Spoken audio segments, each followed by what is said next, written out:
Folks, Black Star Network is here. Oh, no punches! I'm real revolutionary right now. Support this man, Black Media. He makes sure that our stories are told.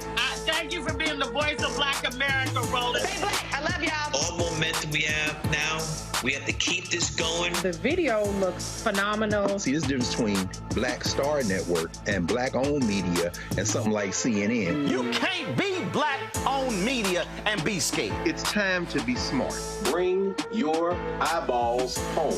You dig?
Today is Thursday, May 30th, 2024. Coming up on Roland Martin Unfiltered, streaming live on the Black Star Network. Guilty, guilty, and guilty was said 32 more times. The New York City jury finds Donald Trump guilty for falsifying business records, violating campaign finance laws. Fox News is really upset, y'all. We'll break it all down for you. A Michigan judge is befuddled when a brother is driving during his virtual hearing for having a suspended license. That boy dumb. We'll show y'all the video. Also, in the second hour, we're going to talk about black voter turnout and how that could determine Joe Biden's fate come November. It's time to bring the funk on Roland Martin Unfiltered. On the Black Star Network, let's go. He's got it. Whatever the biz, he's on it. Whatever it is, he's got the scoop, the fact, the find. And when it breaks, he's right on time and it's rolling. Best believe he's knowing. Putting it down from sports to news to politics. With entertainment just for kicks, he's rolling. It's on go, roll, roll, y'all. It's Roland Martin, yeah. Rolling with Roland now. He's funk, he's fresh, he's real, the best, you know he's Roland Martin now.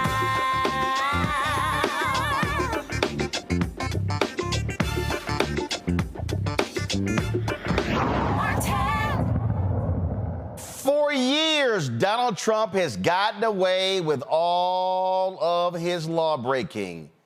He's never been held accountable until he messed with New York State. Today, Manhattan DA Alvin Bragg there's successfully prosecuted Donald Trump on 34 counts of violating campaign finance laws.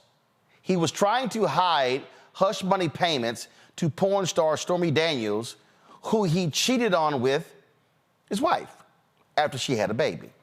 Here are all of the counts. There were 34 counts, and that jury read guilty 34 different times. The panel of 7 men and 5 women were unanimous in convicting Donald Trump of those payments. They believed his ex-lawyer, Michael Cohen, who testified that Trump ordered him to hide those payments. He will be sentenced on July 11th, but will remain free.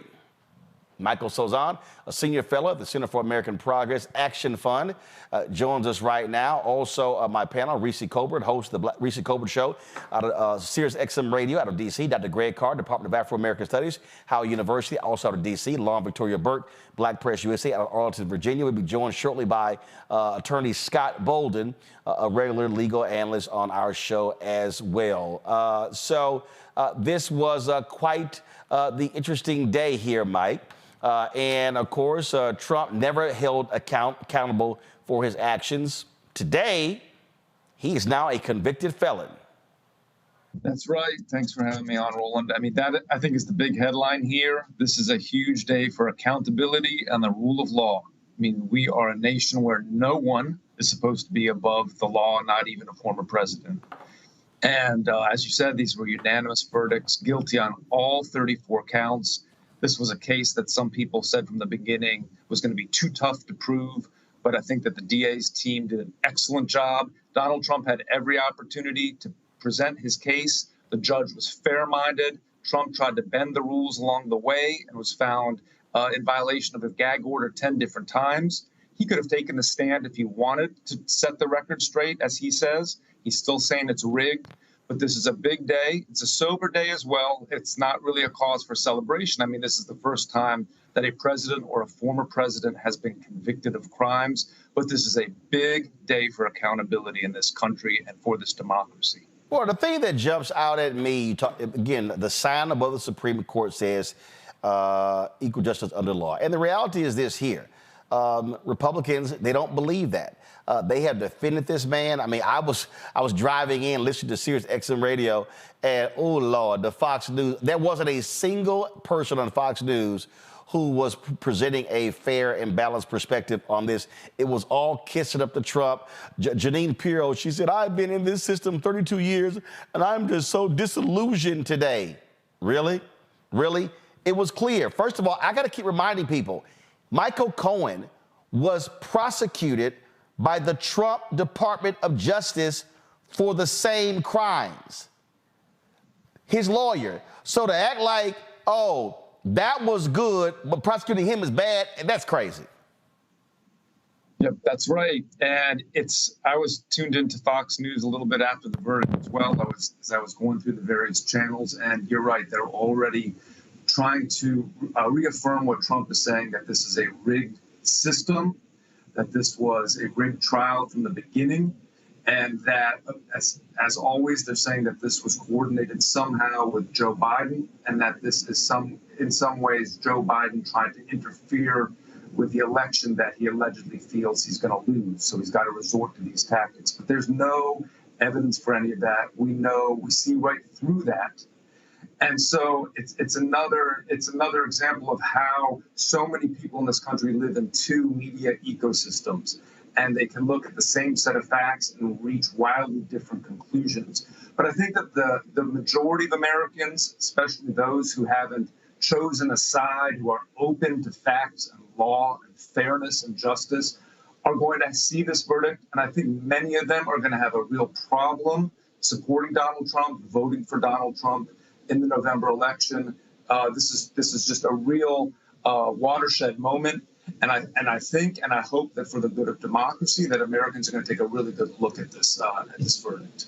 Reese, I could not help but laugh when I saw a poor little Megyn Kelly. She sent this tweet out after the verdict. Go to my iPad, Henry. Guilty on all counts.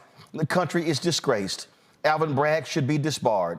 They will rue the day they unleash this lawfare to corrupt a presidential election. No, y'all will rue the day when you support a person for president who broke the law before he was elected, broke the law while he was president, broke the law afterwards.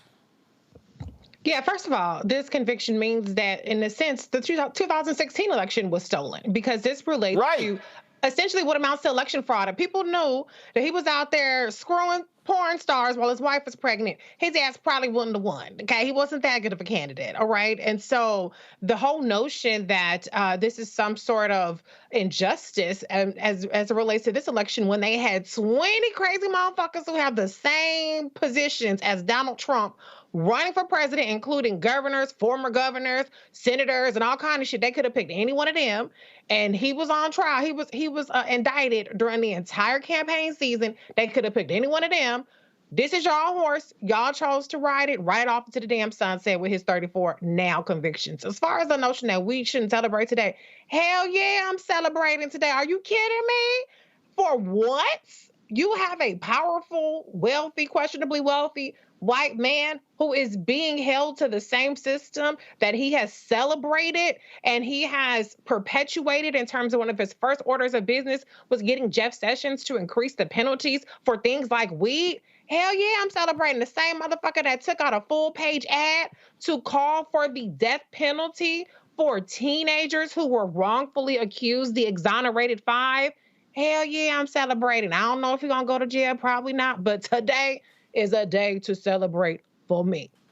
Lauren Victoria Burke, again, when you look at this case, you saw all these Republicans going to that courtroom, sucking up to Trump, dressed alike, looking like they were pledging Trump fraternity at Trump University.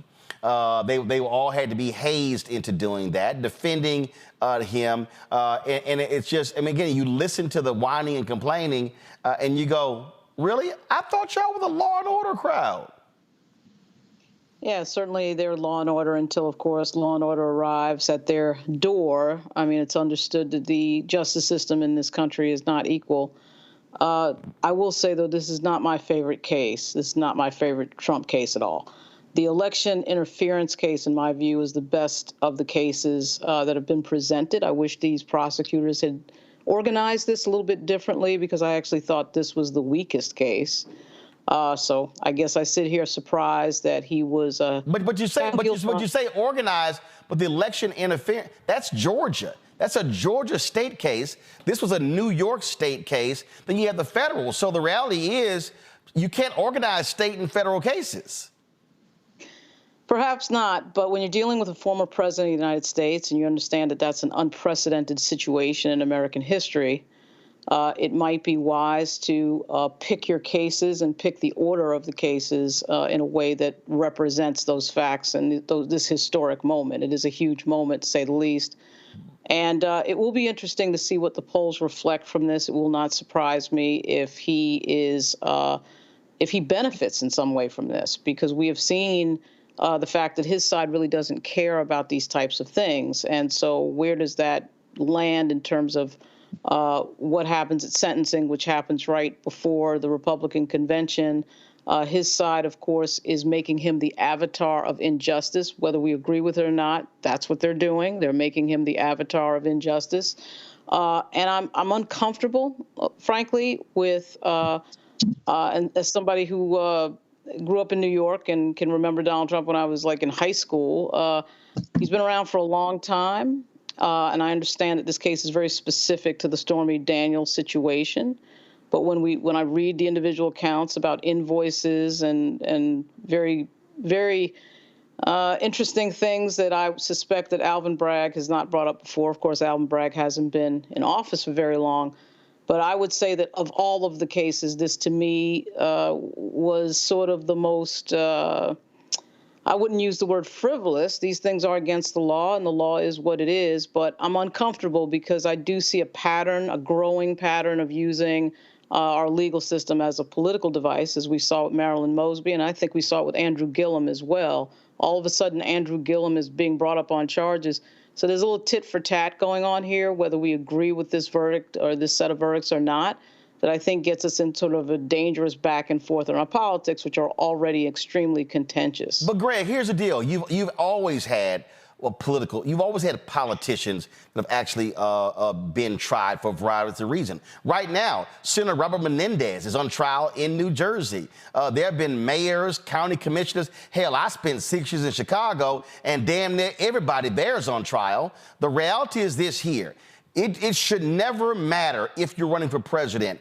If you broke the law and the DA brings it up and then you go to trial, then guess what? That's why you actually go to trial. Now, you can disagree with it after the fact. We can look at it and, for instance, we can say, okay, Marilyn Mosby, you convicted her for accessing her own money. In this case, he was deliberately trying to hide the payments. And again, this is what still jumps out at me.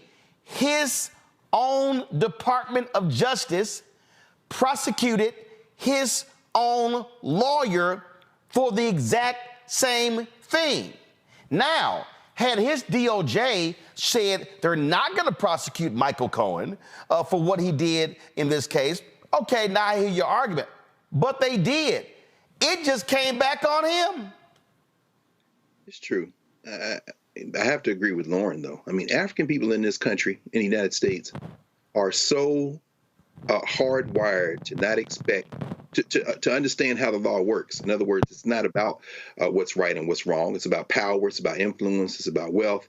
That when something like this happens, which is basically an open and shut case, hell, if I was Trump's lawyers, I'd have told him to take the stand. Why? Because it's basically a campaign, a rally going on in the courtroom. When we see something like this, there is a moment of emotional catharsis. I was laughing. Madison McFerrin, Bobby McFerrin's daughter, who's a musician in her own right, recorded a nice little song, and people are laughing about it, and it's wonderful, right? But let's be clear. These are E-class felonies. There's his first-time offender, nonviolent, white-collar crime, paper crime. The judge, Mershon, is not going to lock this guy up. We going to put a Secret Service detail on the floor with him? I mean, he was a sitting president at the time. We're talking about a situation where, and Joe Biden tweeted this out after the verdict. He says, one way to get rid of this guy, it's going to be at the ballot box. And understand, I agree with everything that's been said about these campaigns. Little Lynn Graham has tweeted out. Jim Jordan called it a travesty of justice. Steve Scalise, that white nationalist out of Louisiana, said that this is election interference. They don't care. This is a boon for him. MAGA Mike said it's a shameful day. Look, at a time when you've got two sitting Supreme Court justices who don't give a damn, and the Chief Justice of the Supreme Court told Congress today, I ain't testifying, and they ain't got to recuse themselves. What is clear is there is no rule of law in this country. There's an illusion of a rule of law, and there are technicalities, and there is there's a legal framework that might or might not be imposed. Donald Trump was going to be convicted. He's guilty of sin. If I was his lawyer, I'd told him probably to go ahead, because remember, it was on this show. Remember, Roland, when you were covering what happened in Atlanta and he got booked, we all said he's going to turn that mugshot into a fundraiser, and he's making all kinds of money. Last thing I'll say is this. On a day when it looks like the African National Congress in South Africa, for the first time since elections have been held in 1994, are going to lose their majority, and they might have to make peace with what they're calling the Center Party, which is really the home of the old white nationalist party, the Democratic Alliance. Imagine this. The biggest news in the United States of America is that Donald Trump got convicted of 34 E-class felonies at a moment that it might even boost his campaign, and it didn't disqualify him for being president of the United States. We should take this moment right now and be very serious. And Joe Biden said it's true. Only we can get rid of him is at the ballot box. Here's the reality, Scott, and that is this. When you look at the job of federal prosecutors, state prosecutors, I mean, again, their job is to prosecute those who broke the law. Donald Trump, he has no bottom. So the reality is, it doesn't matter what it is. He'll campaign off of anything. He doesn't have any morals, values, principles, decency, ethics. It doesn't matter. And so I think what has often happened is, I think he actually has escaped accountability because of that. Remember, it was Senator Susan Collins of Maine who said after the first impeachment, oh, I think he's now learned his lesson. No, he didn't. And so the reality is you can't factor that into the equation. This guy doesn't care, so therefore you must hold him accountable. Damn any other thing that may happen outside of that. And the criminal justice system is about holding them accountable. So your guests, God bless them, and they're friends of mine, and the other commentators who live in this world of politics, and they have political answers, right? Okay, you can be political accountability at the ballot box, right? But if you break the law, if you have criminal intent to break the law, then the criminal justice system is built to hold you accountable for criminal conduct. And the Court of Appeals, a grand jury, prosecutors, defense, judges, Court of Appeals judges have all looked at this case and said, let it go forward. This is the criminal justice system at work, and this was a prosecutor's verdict within 12 hours. I mean, this case wasn't even close. And so I think both systems work, and Donald Trump can con America or con the GOP and RNC and con 45% of the voters in America, but you cannot con the criminal justice system. You cannot con those who care about democracy and care about what is righteous and moral and good, and that they don't want to reprobate essentially to be running the country, who has run the country before, right? And so this duality is part of our democracy. They're not counter to one another. And so I think both are important. And I will tell you this, Roland, lastly, anybody that thinks that Judge Marchant, who's been the subject of vicious attacks by Donald Trump, his family been attacked by Donald Trump, that he's not thinking about putting Donald Trump in jail. I don't know many people walking around with 34 felony counts, regardless of what you think about the case or the facts, who are walking around without getting any jail time. It is a real possibility. Now, watch what I say. I told you this a year ago. I told others a year ago. This is the process. Watch and see what Marchant does. It may not be soon because there are going to be appeals. They're going to stay sentencing. They're going to be filing papers for sentencing memorandums and what have you. He may not go to jail right away. He may get through the election. But incarceration on sentencing guidelines in New York is real, it's valid, and it's a real probability with Judge Marchant. Mike, I saw you shaking your head agreeing with Scott there. Yep, I agree with what a lot of what was just said. I also, from experts that I've read and people who have worked in New York State, jail time is standard for cases like this, for convictions like this, other defendants. It would not be out of the ordinary based on what's happened in the past many, many years. I also agree that, chances that Trump will likely avoid that having to actually be incarcerated through his appeal after the election, et cetera. But I also think I was agreeing that, of course, we can look at the politics of this. We can look at this through the legal system lens. But, one thing that I think is really important here, again, to emphasize is there is some degree of accountability here. And many, many Americans have been hoping for that vis-a-vis Donald Trump. He has continued to bend every law and rule and norm his way for many, many years. And Americans are getting sick and tired of that. And so this is a good day for accountability, where it shows that no one is above the law. And the other point I'll just make is that I agree that some of the other cases, the prosecutions that are ongoing, either in Georgia or the D.C. prosecution for Trump's plot to overthrow the election, or even the prosecution that's ongoing regarding Trump keeping the classified documents, those are more important in some ways. But they all go back to the central point that he continues to break the law in order to gain power and then to hold on to power. And that's been a throughput for much of his career, and certainly since he ran for president in 2016. And so today, I think, is a big day for accountability. Mike Sozan, I certainly appreciate you joining us. Thanks a lot. Going to go to a quick break. We come back. We'll continue this conversation, folks. And we'll also be talking with Randall Pinkett, who, of course, was on The Apprentice with Donald Trump. Donald Trump, guilty, 34 counts in New York City. Republicans are absolutely angry today. I ain't seen white folks this mad since OJ was found not guilty. We'll be back on Roland Martin Unfiltered on the Black Star Network. Fanbase is pioneering a new era of social media for the creator economy. This next generation social media app with over 600,000 users is raising $17 million, and now is your chance to invest. For details on how to invest, visit startengine.com/fanbase or scan the QR code. Another way we're giving you the freedom to be you without limits. On a Next A Balanced Life with Dr. Jackie, we're talking all things mental health and how helping others can help you. We all have moments where we have struggles, and on this week's show, our guests demonstrate how helping others can also help you. Why you should never stop giving and serving others on a Next A Balanced Life here on Black Star Network. Hello, I'm Jamia Pugh. I am from Coatesville, Pennsylvania, just an hour right outside of Philadelphia. My name is Jasmine Pugh. I'm also from Coatesville, Pennsylvania. You are watching Roland Martin Unfiltered. Stay right here.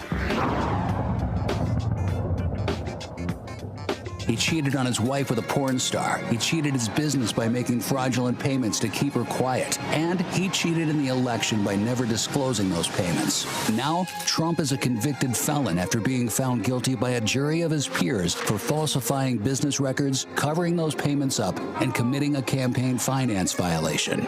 Donald Trump, cheater, felon, unfit to be president. Republican Accountability PAC is responsible for the content of this advertising.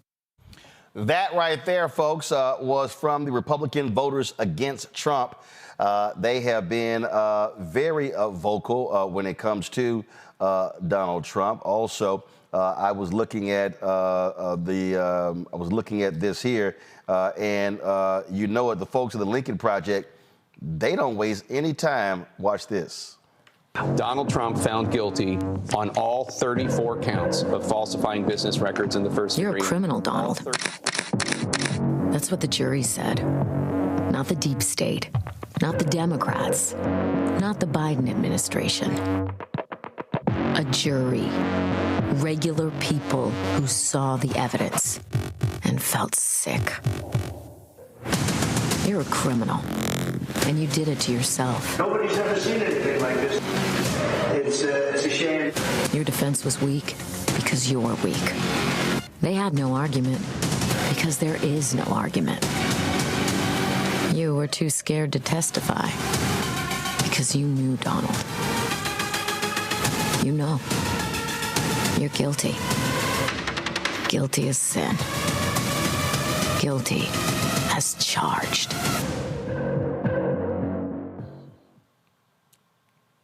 That was music to your ears, Reese. Reese, you were a little excited right there.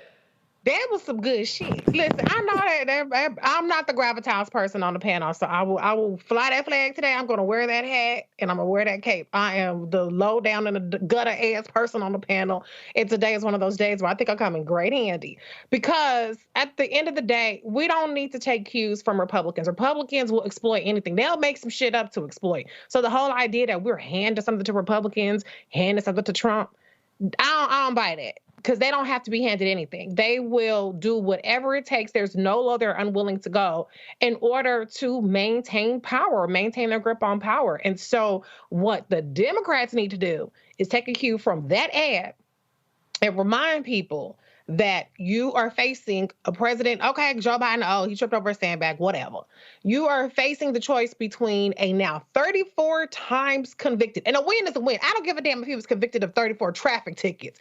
I'm calling his ass a felon. That's what he is. The same way if you were convicted of cashing a bad check, you a felon, or any other thing that they want to hang around your head as a scarlet letter for the rest of your life, I'm going to hang that around his head. And so I want the Democrats, I was disgusted when Biden said he had no further comment. Are you kidding me? This person is almost kicking your ass in many battleground polls, and he just got convicted of 34 counts. They need to be matching the energy as much as the Republicans are going to try to leverage this and make him out to be some sort of martyr and some sort of victim. Then you need to be reminding people of any kind of sense, which I do think outnumber the Republican voters. It's just that people don't vote. That you are looking at a 34-time convicted, now 50-something more additional indictments that he's facing, twice impeached president, who, by the way, when he was president, 500,000 people died of COVID under his watch and all kind of shit that went wrong. That's the kind of thing that you need to be hammering home. This is not a normal election to treat Donald Trump as a normal opponent, as just another old guy who you may like a little bit more, is malpractice. So I hope that they don't be scared like they always are with this. I hope that people don't try to shy away from this and think that it's going to speak for itself. You have to drive this point home. The same way on the other side, they're going to drive it home that he's innocent and he's a victim. I know this is AI, but this is another video that was on the Lincoln Project's page.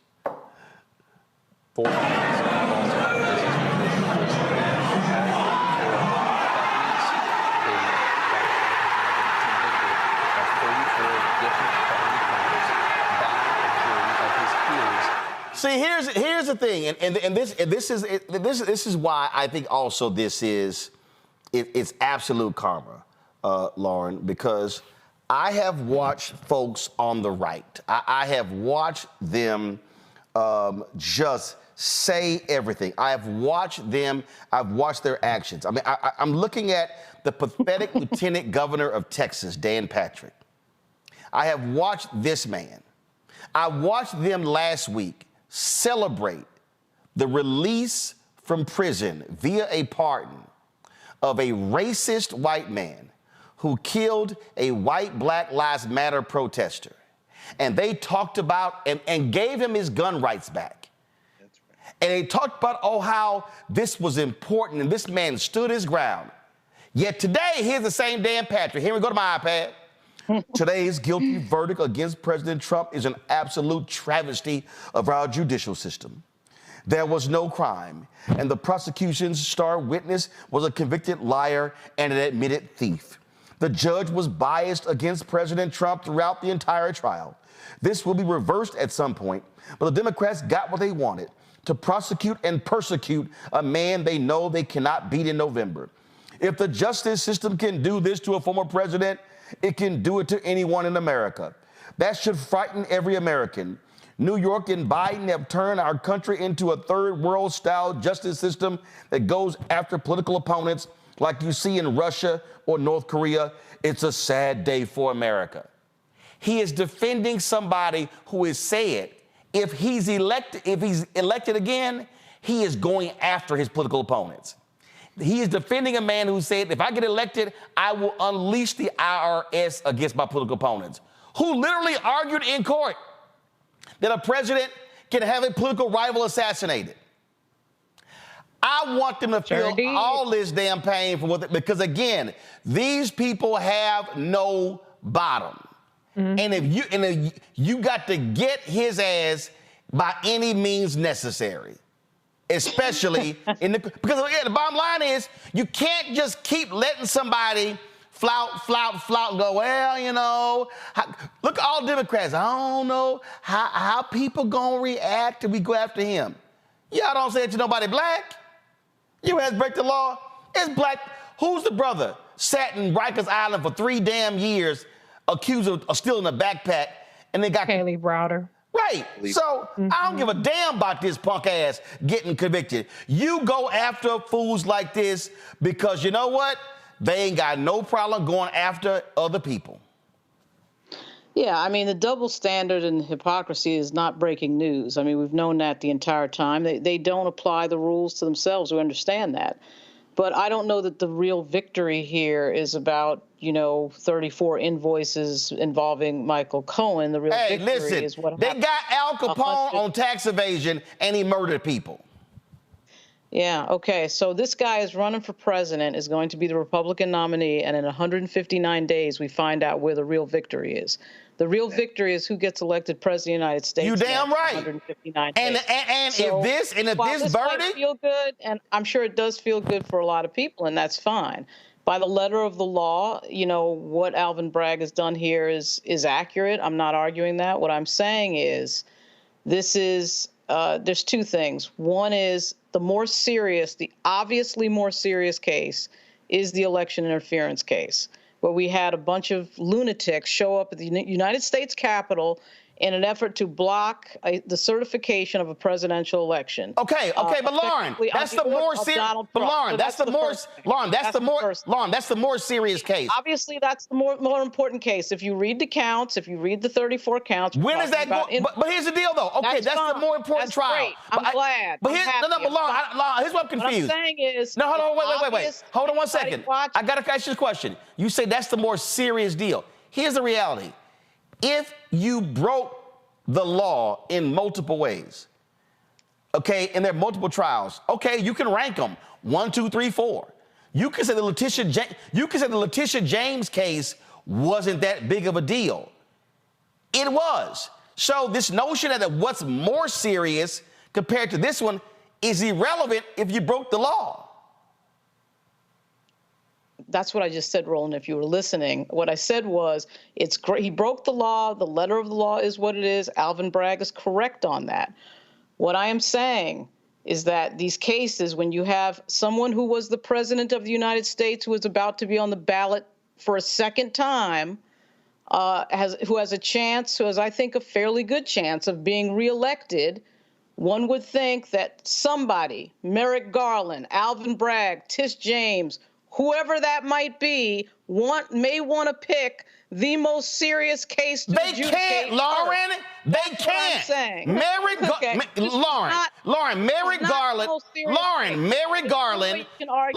Merrick Garland is the Attorney General of the United States. He has no authority over Fonnie Willis. Alvin Bragg has no authority over Fonnie Willis. So when you say they got we're not talking about Rollo on the street corner. We're talking about a guy that. But Lauren, when you say they got to pick, he's going to be on the ballot again. But that's nonsensical to say they have. Lauren, it's nonsensical to say they have to pick when they literally have no jurisdiction. No, it's not. Okay. Do you think that these people don't coordinate? Do you think that you think Tish James and Alvin Bragg don't talk to each other? They literally have no jurisdiction. None. How in the hell could they pick? What role could Letitia James and Alvin Bragg have in talking to Fonnie Willis? What role? What role could she? Hold on, 1 second. What role could Fonnie Willis have telling Alvin Bragg, slow your case down? She has no role. I'll say it this way. This entire time, this entire campaign with regard to Joe Biden, he's been running the campaign as a vote for me because the other guy is crazy. We all know the other guy is crazy. We know the other guy is immoral. We know the other guy broke the law. We all understand that. That has not worked as witnessed by what we're seeing in most of the polling. I don't think all these polls could be wrong. Maybe they could be wrong, but I doubt it. So that strategy of trying to argue that vote for me because there's something wrong with the other guy doesn't necessarily work even at this moment where we have a 34-count conviction. Okay. Because as we know, the MAGA Republicans, as you know, Roland, very well, they don't care about morality. They don't care about the rule of law. They don't care about fairness. So what I'm saying is the real victory is in 159 days. The real answer to it, if it works, is the election, not this moment. Well, and here's the deal. That's what I'm saying. But here's the deal for me, Greg, how I look at this here. You can look at these things in a very individual way. And that is this here. Yes, you can say the election is the ultimate. You know what? There are people who actually said that with the first impeachment. There are people who said that with the second impeachment. In fact, Republicans, Mitch McConnell voted against convicting him because he said, oh, he's been impeached the second time. No need to convict. We'll never hear from him again. Mm-hmm. How did that work out? So the bottom line is this here. For me, whether it's Letitia James' trial, whether it's Alvin Bragg's case, whether it's Fonnie Willis's case, whether it's Jack Smith's case, you just mow his ass down case by case by case by case. Absolutely. The Democrats are not going to do that. I want to echo what you said, Rita. They are going to pretend as if they live in a society where the rule of law wins out and there are rules. They continue to act stupidly. Let's be very clear about this, and let's be crystal clear. Let's start with the last one you mentioned, Roland, the special prosecutor case here in the district. When did Biden and Harris take office? That was January 2021, correct? Right. Jack Smith was appointed by Merrick Garland in November of 2021. No, I'm sorry. November 2022. Let's be very clear about this. Okay, can we just be very clear about this? The special prosecutor was appointed a year and a half, almost 2 years after Biden got in office. They want to play like there's a rule of law. Trump was indicted in August 2023 on those 4 counts that the special counsel here in the district under the sister, Judge Churkin in D.C. And she set a trial date on the 4th of March. Well, she had to vacate that date because she wanted the immunity claim, Trump's immunity claim, to be resolved. And that has been, the Supreme Court refused to expedite that hearing, sent it down to the D.C. Circuit. The D.C. Circuit upheld Judge Turkin's ruling. And now the Supreme Court says they want to hear it. They heard the orals, and sometime next month, which is after Saturday, starts June the 1st, we're going to hear United States versus Trump. Bet your money that they're going to figure out a way not to make the ruling or make the most narrow possible ruling and send it back down. Of course. Delay has been the thing. Now that's on the legal side. But again, the political side is what we're talking about. Whether they coordinate on the Democratic side or not, the attorneys general in New York or Georgia or the federal government, of course, the greatest beneficiary of affirmative action in American history, Merrick Garland, drug his feet, is on one side. On the other side, you can guarantee who is coordinating. The white nationalists in this country, DELAY. That 5-letter word has been driving this whole thing. If they can get it to November, voter turnout voter suppression, all type of, their base is today figuring out ways to gin this thing up. And finally, the only way that the Democrats are going to combat that is to, as you said, Reese, take a page from the Lincoln Project. One second. I got Alvin Bragg right now is having his news conference live in New York City. Yes. Good evening. First and foremost, I want to thank the jury for its service. Jurors perform a fundamental civic duty. Their service is literally the cornerstone of our judicial system. We should all be thankful for the careful attention that this jury paid to the evidence and the law and their time and commitment over these past several weeks. 12 everyday New Yorkers, and of course our alternates, heard testimony from 22 witnesses, including former and current employees of the defendant, media executives, book publishers, custodians of records, and others. They reviewed call logs, text messages, and emails. They heard recordings. They saw checks and invoices, bank statements, and calendar appointments. This type of white-collar prosecution is core to what we do at the Manhattan District Attorney's Office. In the 1930s, District Attorney Thomas Dewey ushered in the era of the modern, independent professional prosecutor. For now nearly 90 years, dedicated professionals in this office have built upon that fine tradition. A major part of our practice during that nearly 90 years has been public integrity work, including cases involving jurists, local and state electeds, public servants, and others. I want to thank this phenomenal prosecution team, embodying the finest traditions of this office: professionalism, integrity, dedication, and service. They are model public servants, and I am proud and humbled to serve side by side with them. The 12 everyday jurors vowed to make a decision based on the evidence and the law, and the evidence and the law alone. Their deliberations led them to a unanimous conclusion, beyond a reasonable doubt, that the defendant, Donald J. Trump, is guilty of 34 counts of falsifying business records in the first degree to conceal a scheme to corrupt the 2016 election. And while this defendant may be unlike any other in American history, we arrived at this trial and ultimately today at this verdict in the same manner as every other case that comes through the courtroom doors, by following the facts and the law, and doing so without fear or favor. I want to conclude by expressing deep gratitude to the NYPD and the officers of the officers of the Office of Court Administration for securing the courthouse, all of our safety, making sure the courthouse and all of the other matters that are important in their own right continued seamlessly. They will continue to be and have always been incredible partners. Thank you.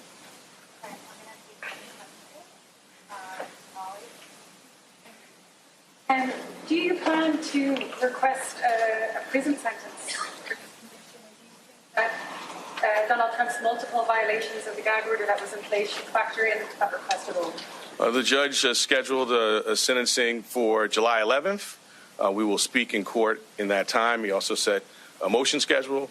We will speak in our court filings as we've done throughout this proceeding. Donald Trump has repeatedly targeted you personally and members of your prosecution team. Do you have a response to the former president after this trial is concluded? I do not.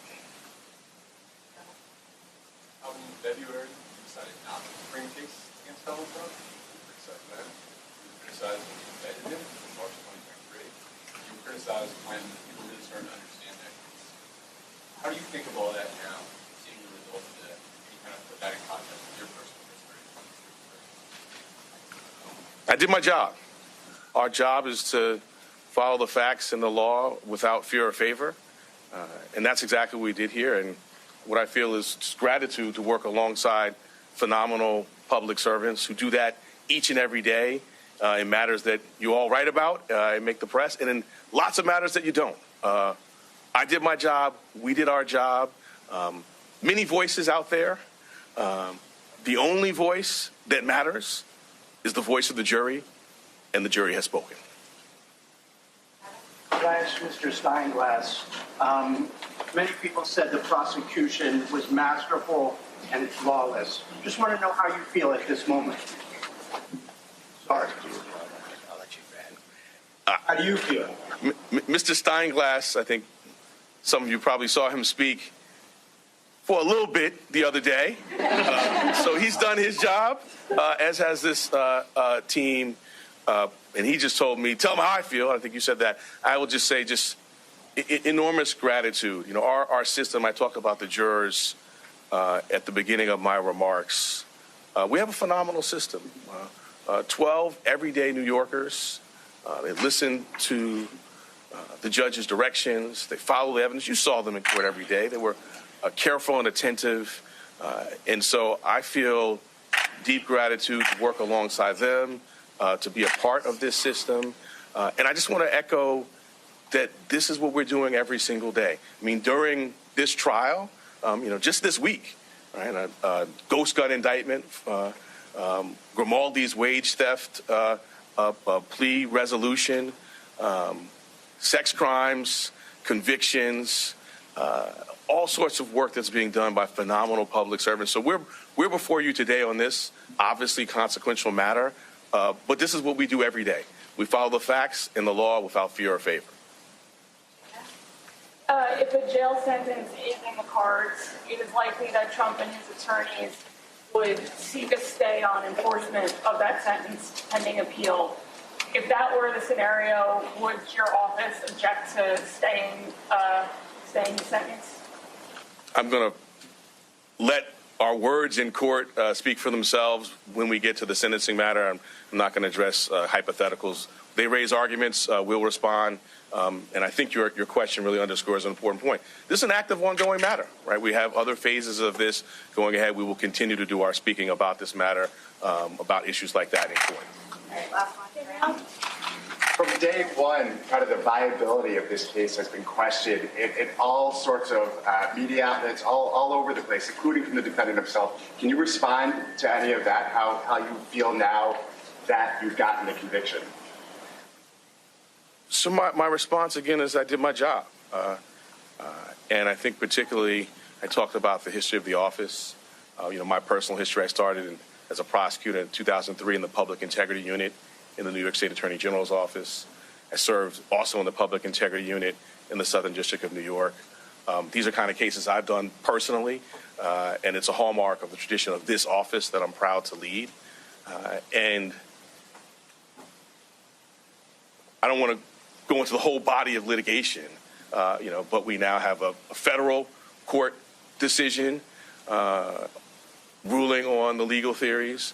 We had a state court decision on the omnibus motions. But most importantly, today we have the most important voice of all, and that's the voice of the jurors. They have spoken. Donald J. Trump has been convicted of 34 counts of falsifying business records. Thank you. District Attorney, your office has been investigating this case since 2018. Are you concerned about retribution if Trump is elected president? You went to the Supreme Court twice. That was Manhattan DA Alvin Bragg addressing the media after his office successfully prosecuted Donald Trump, 34 counts found guilty. Folks, we were going to talk to Randall Pinkett, of course. He was on The Apprentice about the producer of The Apprentice coming out today announcing that his NDA was up and he talked about Donald Trump using the N-word. Let's go to Randall right now. Randall, that was, of course, what before this jury came out with the verdict. Just got to get your thoughts on what happened today in New York. I was surprised that they came back the guilty verdict, and not because I didn't think that the case had merits. I absolutely did think that the case had merits, but I also knew that this was one of the more difficult cases from among the multitude of cases that have been filed against Donald. The ability to show intent, to demonstrate the falsification of the records. We all know Michael Cohen's testimony had its challenges, but I got to say, as Alvin Bragg said, kudos to the jury. They were able to filter through the defense, get to the truth, and make a very strong statement about the integrity of our justice system, even when a former president who's running for re-election is the defendant sitting in the courtroom. So it's a sad day for America, but I have to say, Donald is not above the law. He would like to think he's above the law, but today the message is clear. Donald, you are not above the law. You know, one of the things that I alluded to earlier, Randall,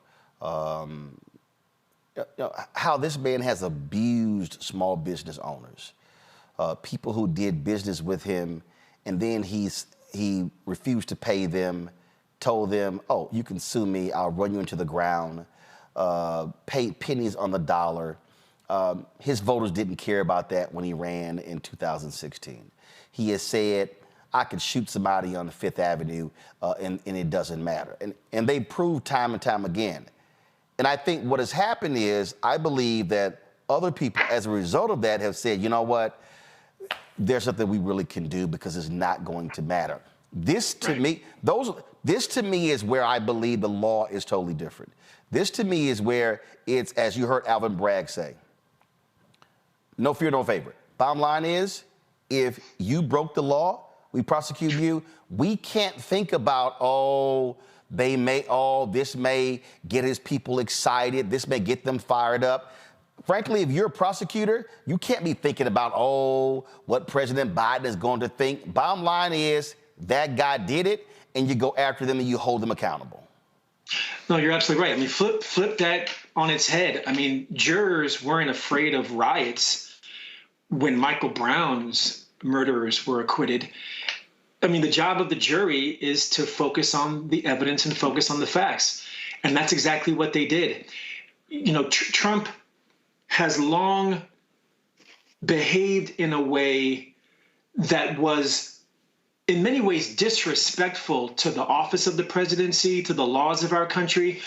And we don't even have to go back to the way he treated the exonerated five, how he,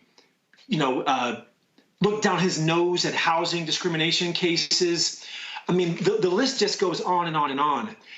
And that fed a narrative, I think, in Donald's mind and in his behavior that I can do whatever the heck I want to do. Today was the opposite. Today was arguably the first sign that our institutions were willing to stand on the law and say back to Donald, you do the crime, you do the time. And now I'm hearing the legal experts say that because he's a first-time offender, that he probably isn't going to do jail time. I hope he does jail time. And I hope they send him to Rikers, because despite the supposed white-collar nature of the crime, I believe we have to hold public servants to a higher standard. And when you're the president of the United States, or at the time running to become the president of the United States, this is put into proper context, you're held to a higher standard, which means I'm hoping the judge factors that into the sentencing guidelines. The point I think that you made there, I believe, was incredibly salient. And that is, you keep doing shit because you've never been held accountable. And you look at everything. The brazen lying about his money, and the New York media loved it. They kept pumping him up. NBC held him up as this guru of business, and it was all a fraud. We know he didn't have all the money, and they created this whole persona, The Apprentice. And then he does whatever. He lies, he cheats, he calls people, says, I'm John Barron, a PR person. He does those. He doesn't pay people when it comes to contracts. And then, okay, fine, run a fraudulent foundation, charity, buys his own paintings, he does all these things. Just lies about, I've won 29, 30 club championships. He just put his name up there to feed his ego. That's what all this is. For Donald Trump to have to sit in a courtroom, had to look at 12 people who, frankly, he disdained. Tell it. He had to sit there and hear them say, guilty. Yeah. Guilty. Guilty. And 31 more times, and he has to get his ass back on that plane and fly down to Mar-a-Lago. And whether he likes it or not, he now has to accept, everywhere he goes, convicted felon. This is not the same as paying a fine. Right. And that is probably, that kills an ego like that. It destroys it. Just think about the way he behaved after the E. Jean Carroll verdict. We forget. That was a civil case, but nevertheless, a verdict was rendered. And when they told him to keep his mouth shut, what did he do? He opened his mouth. And what did the judge do? The judge hauled him back into court. First of all, credit to E. Jean Carroll for filing a countersuit for slander. Hauled him back into court and said, we're going to levy a significant fine, and I'm going to tell you again to keep your mouth shut. But you know what happened, Roland? He kept his mouth shut the second time because the fine was significant. So this brazen, I call it privilege on steroids, and this surreal world that Donald has created around himself, which I was privy to having worked for him, is now beginning to unravel because reality is biting him in the butt, no pun intended, from reality TV. That if you keep this type of behavior on for too long, eventually it's going to catch up with you. And I think about folks who went into his administration, like Omarosa. I think about Paul Manafort. I think about Flynn. Folks who thought they could go into his orbit and escape unscathed. They started going down like dominoes. You had to think that at some point the dominoes were going to catch Donald. Today was that day. Well, and on that point, Rad, that's why I always say you got to go ahead and take your shot, because he doesn't have a bottom. This notion that, he's only going to go so far. No, there is no bottom. What happened on January 6th, the fact that they were pleading with him to call, and he sat there in the White House and watched TV, and I'm not calling a damn, he loved it. That man has no bottom. So you got to deal with him. You got to hit him with everything in every possible way to just sit. And guess what? I personally believe, let's be clear, Biden beat him. The bottom line is this here. He can raise some money off of this. There is going to be a political cost. There's going to be a political cost, I believe, to this being a guilty verdict, and if we have one of these other cases actually go to trial before November. Yeah, no, I agree. This bodes extraordinarily devastating for what lies ahead for Donald. Again, I thought this was the hardest of the cases. I agree with one of your earlier panelists that the election fraud case is the strongest. They've got him on tape. He was again brazen in his approach. That if they can find him guilty on these charges, and I don't know if any of these other cases are going to make it by the time of the election, he has a very long and difficult road ahead. And the polls have shown that there is a segment of the electorate that has gone on record to say, if he's convicted, it would change my opinion of whether or not I should vote for him. Now, how much that's going to affect the polls, we'll have to wait and see. Right. But the point is this: it is now a slippery slope. It was a slope before, but now it's slippery because now the dominoes are beginning to unfold. And if another case somehow finds the light of day before the election, yeah, you got a problem, Donald Trump. You got a big, big problem. I do have to ask you this here. Former Apprentice producer Bill Pruitt came out today and announced, he said that his NDA expired after 20 years. And he said that in Trump talking about Kwame Jackson winning The Apprentice, he used the N-word. This is from the Vox story right here. Of course, this was talked about beforehand, but here you have a producer who's on record saying, I heard it and it's on tape. Then you also, guys, let me know if y'all have that video. Then you have this leaked audio that came out of staffers, various staffers of the Trump campaign. I think it was Katrina Pearson. We don't have it? All right, it was Katrina Pearson, it was Omarosa, and Lynn Wyatt, I believe. They were talking, and they were talking about how to handle this video coming out, and one of them said, "Look, he said it." This here is this was put out by the Biden-Harris campaign. Watch this. I'm trying to find out at least what context it was used in to help us maybe try to figure out a way to spin it. I said, well, sir, can you think of any time that this might have happened? And he said no. Well, that's not true. He goes, how do you think I should handle it? And I told him exactly what you just said, Marissa, which is, well, it depends on what scenario you're talking about. And he said, well, why don't you just go ahead and put it to bed? I don't know what the scandal is. No, he said it. I'm trying to find out at least. Here you have Katrina Pearson, who just won a Republican nomination for a state house seat in Texas, who said, he said it. He's embarrassed. Your thoughts on what Bill Pruitt is released today? I'm not surprised. Not at all surprised. I mean, this has been rumored for years now, and I've had direct conversations with other apprentice producers who maybe 6-7 years ago called me up to say, hey, I just want to give you a heads up. He's on tape, and if this thing leaks, people are going to be coming to you to give comments. So this is not. So hold on 1 second. So other apprentice producers, other than Bill Pruitt, called you in the past to tell you that Donald Trump was on tape using the N-word. Yes, they said the tapes exist. Don't know if they'll see the light of day because they were under the control of Mark Burnett Productions. But as a courtesy to me, they're like, if you are wondering whether or not those tapes exist, they exist. So again, no surprise.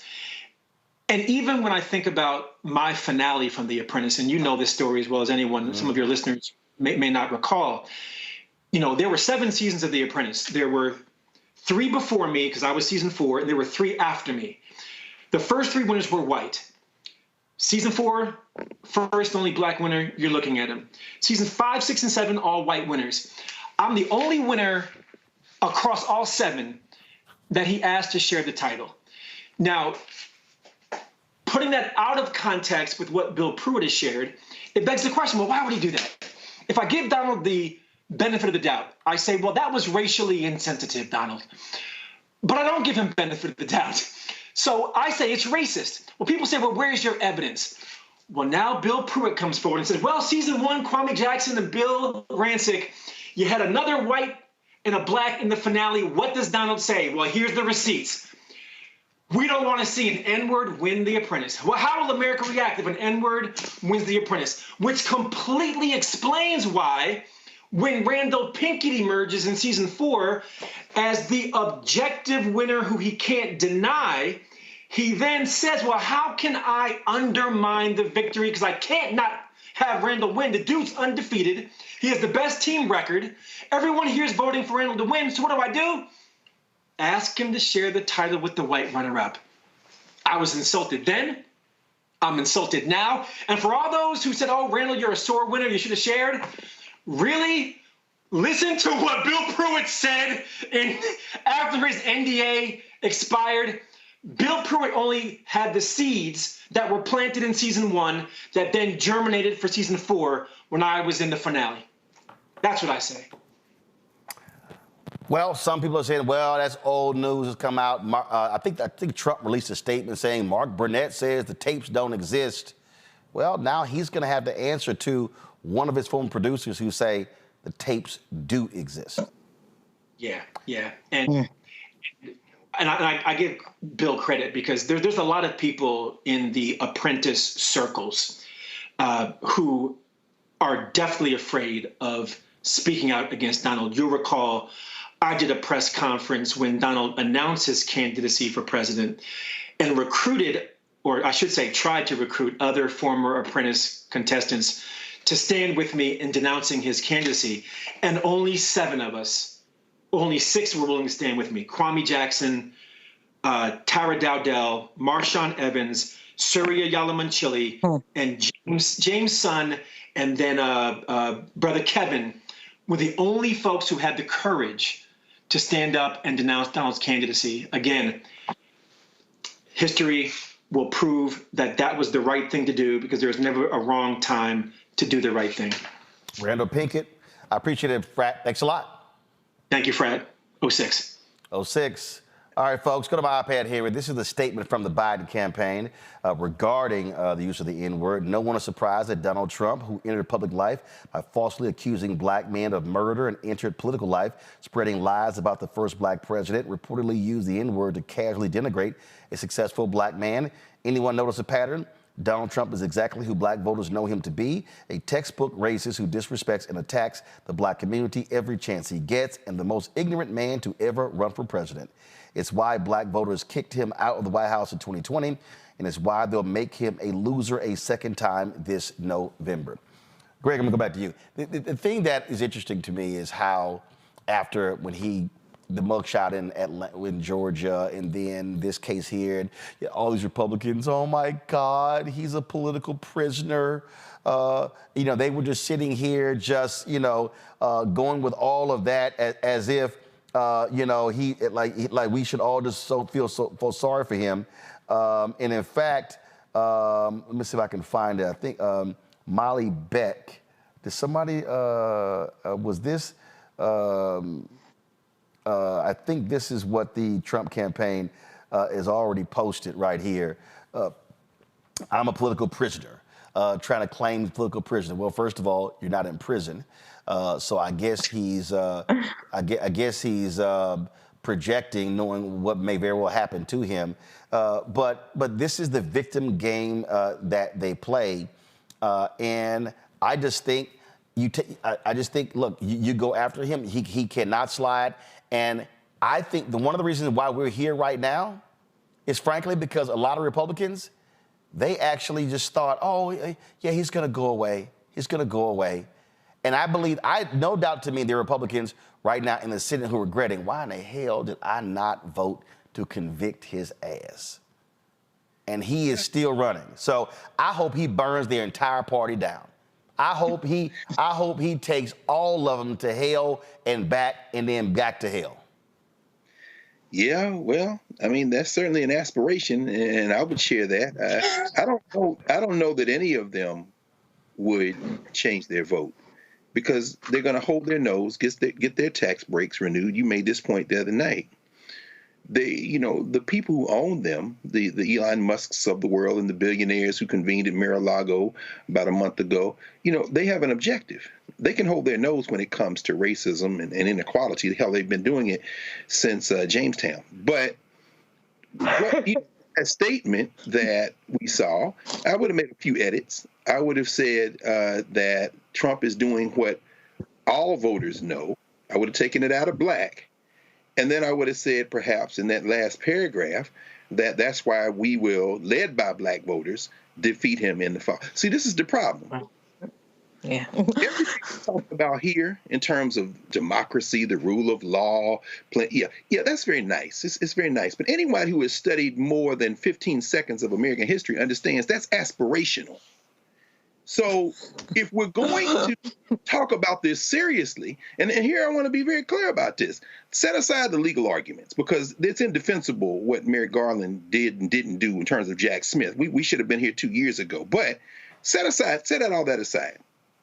If you're going to talk about the politics of this is a very important day, because it gives us an opportunity again to seize upon that kind of visceral, emotional appeal and draw a bright line between those of us who stand with our common humanity, which means fairness, everything from health care and quality public education to a woman's right to control her body, all that stuff on one side, and the damn Ku Klux Klan on the other side. What they keep doing is mistaking the rhetoric. So I'm saying you got to go beyond just appealing to black voters, although you have to do that.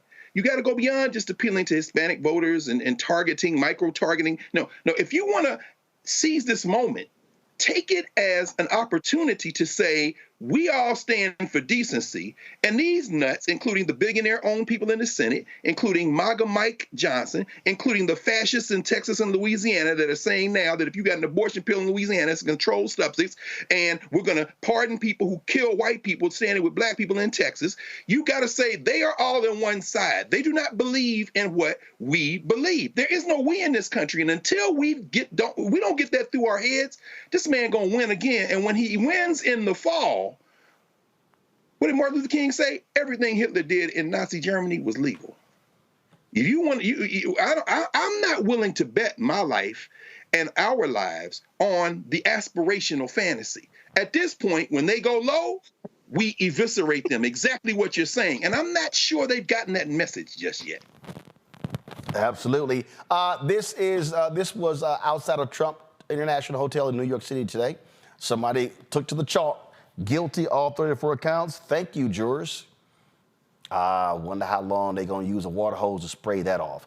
Monique Presley, Attorney joins us right now. Monique, your assessment of what happened today in the New York City courtroom. The jurors did what jurors do when the evidence is put in front of them. And let's be clear. There are other cases where jurors make decisions and we disagree.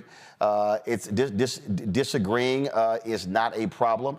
And a lot of people, you had these different legal analysts who were saying, oh, the prosecution, they made some serious mistakes. I don't know.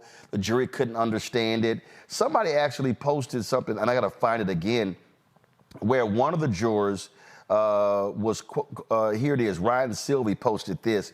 He said, juror number 2 said they got most of their news information from Donald Trump's Truth Social, and even that person voted to convict. That's right.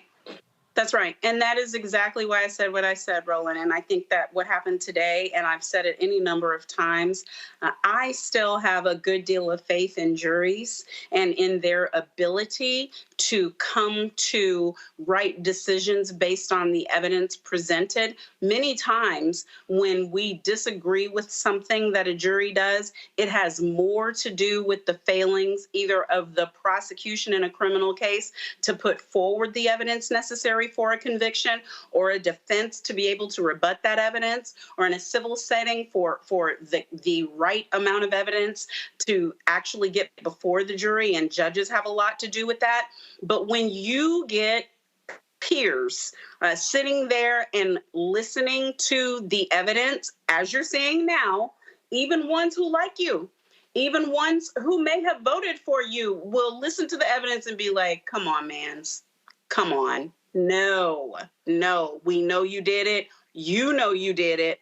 Everybody knows the same thing at this point, and they take that particular position of sitting there and making that decision very seriously. So my first thing is, as the chalk writer said, thank you, jurors, for taking your civic duty seriously. My second thing is progressive prosecutors matter.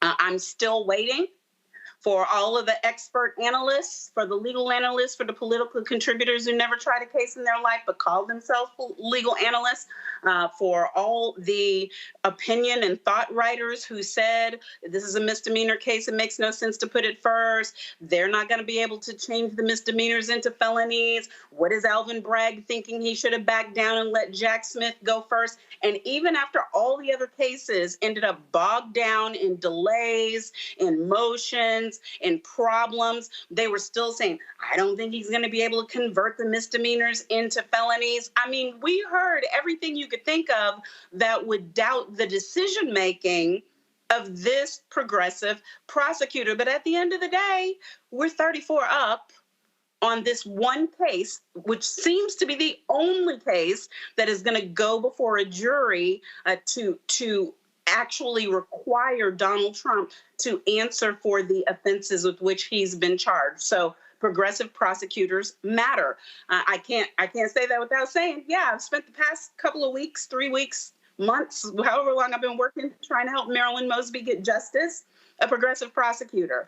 Tish James, progressive prosecutor. Fonnie Willis, progressive prosecutor. Kim Foxx, progressive prosecutor. And the attack against them is on purpose, because when you put that level of discretion in the hands of a man or woman who, without fear or favor, just as Alvin Bragg said in his press conference, when they are willing to try the cases that need to be tried and decline to prosecute the cases that need to be declined and revisit the cases that need to be revisited, those are the people you want in those positions.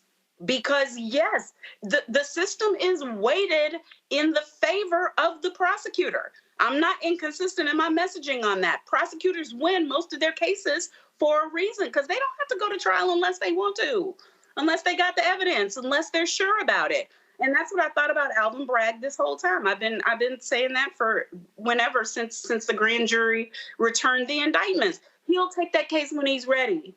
And he did, and here we are. Well, keep in mind, he originally dropped the case and picked it back up. Larry Sabato, Lauren, tweeted this out, said, hey, this is next week's cover of The New Yorker. I think that'll work. It's real interesting. Again, we're seeing the statements come in. Speaker Mike Johnson is calling this a travesty.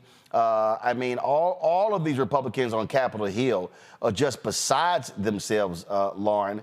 I guess they're now criminal justice reform advocates, huh? Yeah, how about that?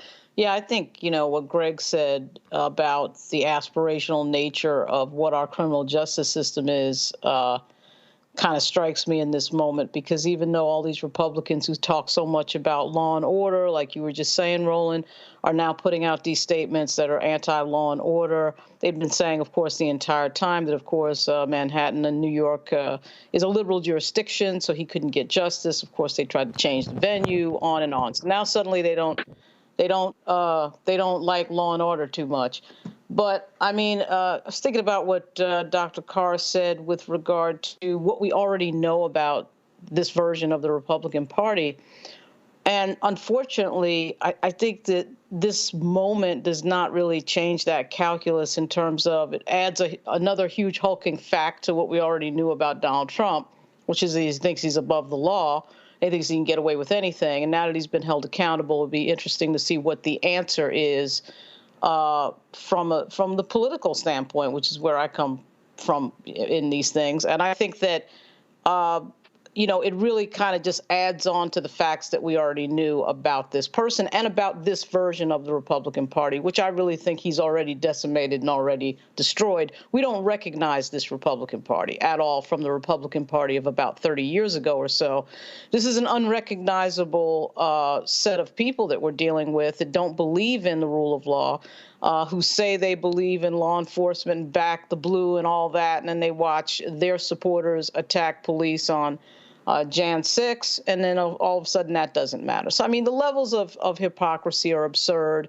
The party has become absurd, and this person is the leader of their party. And in a strange and weird way, the fact that this has now happened kind of makes him, again, the perfect avatar of what they define as injustice, though we may, of course, strongly disagree with it, what they define as injustice. And I just think it's going to be interesting to see what happens next, because there's really nothing about this day that teaches us anything new about this group of people. And as these statements come out, you know, it's these statements that are coming out, as you said, Roland, are consistent with what we knew about this group of people. Look right here. Here is Republican Congressman Mike Collins, Reese. Time for red state AGs and DAs to get busy. Oh, so that's, so we're now threatening, huh? Okay, I see how we rolling. That's what they were doing. That's what they are openly talking about, using the justice system as a political tool. They've been doing that. That's part of their big plan should he get back in office. They're openly saying that. They're not trying to fool anybody. This has been out in the open for probably more than a few years. Obviously, in Marilyn Mosby's case, you know, they threatened Marilyn Mosby. We had to talk about Marilyn Mosby when she was in office about going after her. And that's exactly what they did. Like, there's no, they're not trying to pretend that that's not what they're doing. But it's amazing what happens when the game is turned around, isn't it? When they deem something as unjust, now all of a sudden the world is coming to an end with all these statements that are coming out. Reese, this is, give me 1 second. This is that thug attorney general in Texas. From the beginning of this sham trial, I stood by President Trump, and my support for him is stronger than ever. As Attorney General of Texas, I will unleash every tool at my disposal to fight this blatant corruption and political persecution spewing from New York and the Biden administration. Fool, you ain't got no jurisdiction over New York whatsoever. I mean, at the end of the day, this is what they've been doing. I mean, Crystal Mason, hello. Does that ring a bell? Brittany Watson, Ohio, does that ring a bell? Ron DeSantis in 2020. Rounding up Black people who were actually eligible to vote, claiming that they were voting or intending to vote erroneously. Republicans have always had this playbook of using the laws to do what they wanted to do to persecute people. Look, the justice system ain't never been just to Black people. So them threatening to do what they already been doing is like, oh, okay, that's fine. I'm glad that you're being open about it and that you're letting people know what's going to happen. But at the end of the day, there isn't as much criminality, I must say, on the Democratic side compared to what's happening on the Republican side. But what we know about the Republicans is that Donald Trump is not the leader of the Republican Party, in spite of the fact that he has 91 indictments, now 34 felony convictions, in spite of the fact that he's been impeached twice. He's leader of the Republican Party because he is a chaos agent, because he has stated on record that he is willing to be a dictator. He is willing to flout all the rules, because Republicans cannot win when they play by the rule book. That's why they are constantly trying to change it. That's why they need the Supreme Court, which has been handing them win after win. I think today they got a win on gerrymandering, essentially trying to gut the ability to fight against gerrymandering. So this is very deliberate about Donald Trump. Like I said earlier, they had 20 other options. They all was crazy. They all didn't want abortion. They all wanted to bomb Iran. They all wanted all the same crazy shit. They all hate immigrants. But they chose Donald Trump for a reason, because of his dysfunction, because of his authoritarian impulses, because he doesn't give a damn about the rule of law. And that makes everything else they do look like small potatoes. So that's why he's there. And I think that, at least the statement that you read earlier, I think that's on the right track. But as Dr. Carr put it, we have to get out of these frou-frou terms like democracy and things that are just so aspirational and don't necessarily resonate with what people are feeling on a day-to-day basis. And we have to get more visceral. And so this is not an automatic win. I don't think anybody's delusional about the idea that Donald Trump being convicted is an automatic win. But it does give us a little bit of ammo, if it's used right, to help drive home the true danger of not just Donald Trump, but everybody who's willing to get in bed with him to vastly and drastically remake our society to keep them in power irrespective of what it means for the rest of us. Greg, this is the CEO of the Federalist, right-wing organization. He tweeted, "Little punk." I didn't realize Little Punk even blocked me, but like I give a damn. Sean Davis. He goes, in 2016, the presidential race was decided based on candidates releasing list of potential Supreme Court nominees. Candidates, your guy. That's what y'all did. In 2024, I want to see lists of which Democrat officials are going to be put in prison. This is what happens when you cross the Rubicon. Yeah, that's beautiful. I embrace it. Wow. I embrace that with my whole heart. See, we are focusing on something very specific today, and we should. But we have to look at this as well in the larger context. This is a moment when he says, if this were 1856 or 1860, that would be the same cracker with the Know Nothing Party or threatening secession in the South Carolina legislature, in Alabama or Georgia. This is where we are headed because we've never left it. The federal system was set up for white minority rule. Mother Jones had an article, Ari Berman, of course, that you've had on him many times and talked to many times. He was saying by 2040, roughly 70% of the country is going to be represented by 30 senators. And the other 30%, largely whiter, older, and more rural, will have 70 senators. Now, yeah, that puff-faced Attorney General Paxton of Texas has no jurisdiction in New York, but when a woman tries to get misoprostol pill, if it's mail from New York and comes to Texas, and they declare it a controlled substance in Texas like they've done in Louisiana. See, what we're talking about is the unraveling of the country that was set up to be unequal. So what we are headed toward, this is why the guy tweets out and says, you AGs get busy.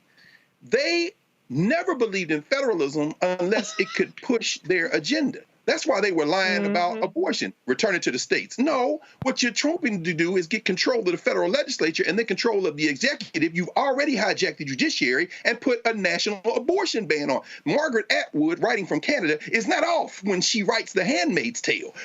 That's not just fantasy. What I'm saying is that we are headed to a crisis that we have never resolved. It was put in the document in 1787. It reached a huge crisis over enslavement in the 1860s. It came back 100 years later in the 1960s and the long white lash to that momentary moment of sanity. And we are now faced with them dropping all pretenses. And all I'm saying is we have to do the same. We have to do the same. Quit pretending like this is a grand experiment that we've all bought into. It's a white national settler colony, and these white boys are going to rule or ruin. That's the only choice. And on the other side, it ain't just black people. It ain't just brown people. It ain't just white people. It's anybody who believes in decency. And this is a moment with this conviction that we can make that point again and roll over these white boys because they've dropped all pretense. If you're a woman in this country, you're insane if you're voting for the Republican Party. The Democrats need to say that. They need to stop playing with these people like you can't build a bridge to them. Anyway, I'm going to stop there. I mean, we need to seize this moment is all I'm saying. Take this conviction and use it as the wick to set the explosion to blow up this white supremacist foolishness before they set the wick as they did in the 1860s and in the 1970s, 80s, 90s, 2000s, 10s, and 20, including storming the Capitol. And if Trump gets back in, they're all pardoned, calling them hostages, we got to understand where we are. That's all I'm saying. And Monique, you're right. And Monique, of course, this day wouldn't be complete without Paula White weighing in. Pastor Paula White, she tweeted, "Today is a sad day for all Americans as we watched firsthand the judicial system weaponized to go after President Trump for political gain. We, the people, will stand up against this in November. May God bless you, my longtime friend, President Trump. And may God bless all of us who stand for righteousness. I stand with President Trump 2024. Hashtag verdict, hashtag Trump, hashtag prayer, hashtag pray, hashtag faith, hashtag hope, hashtag president, hashtag America, hashtag you out your damn mind, Paula White." And look at her. We don't know where her second hand is, but Monique, go ahead. Your thoughts. Hashtag irrelevant is what she is, and I don't care. You can't pay me to care. I agree with everything that Dr. Carr said and everything that this moment means if it is utilized properly. One of the ways that I am hoping, rather than being concerned at all with the lost ones and anybody in the GOP who is still supporting this man with everything that they know about this man and not being honest about why they support, because there are two things going on. There are some that are lost. They're voting against their own interests. They're voting against their family's interests. They're voting against their own womb. They are into this man because hate is the thing that they want to taste. It's their drink of choice.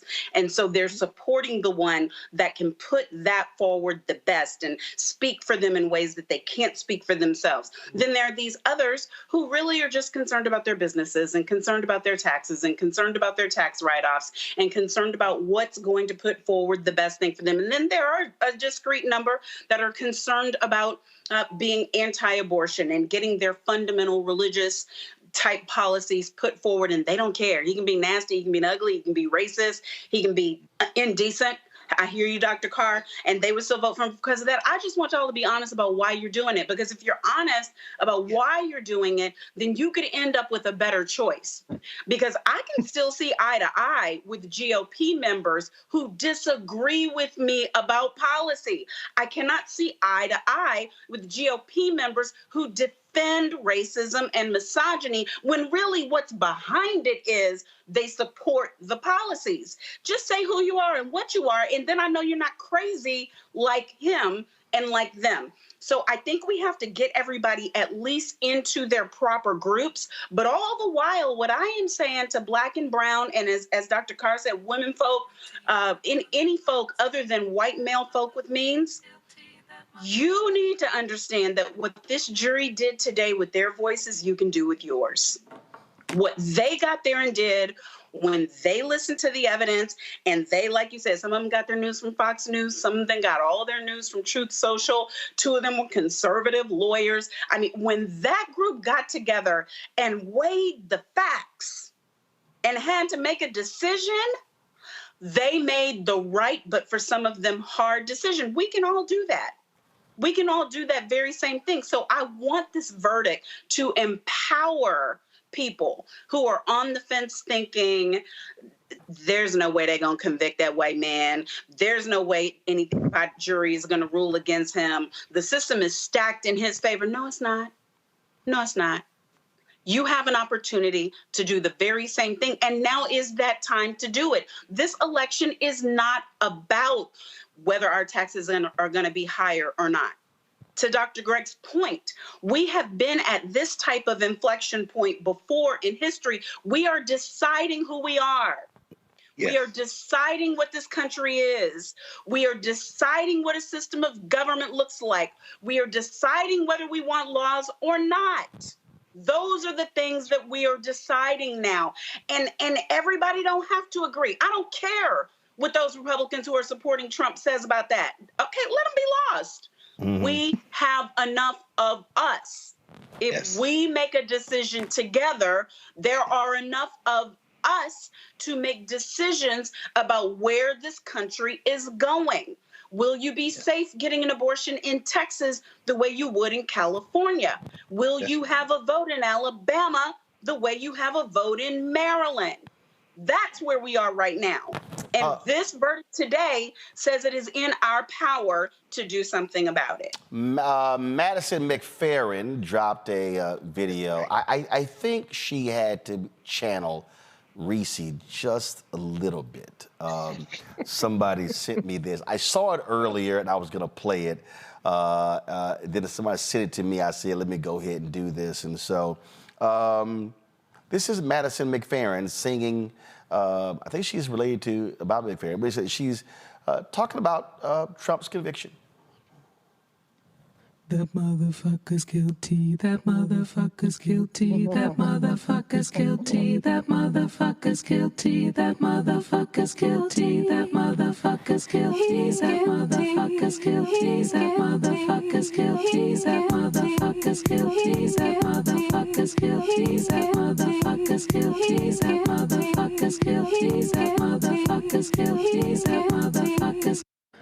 I guess you want to put some house music beat behind it. My man Keenan also went to AI and came up with this. Guilty as they come, felon on the run, yeah. Hush money dealt, son. Records falsified, done, yeah.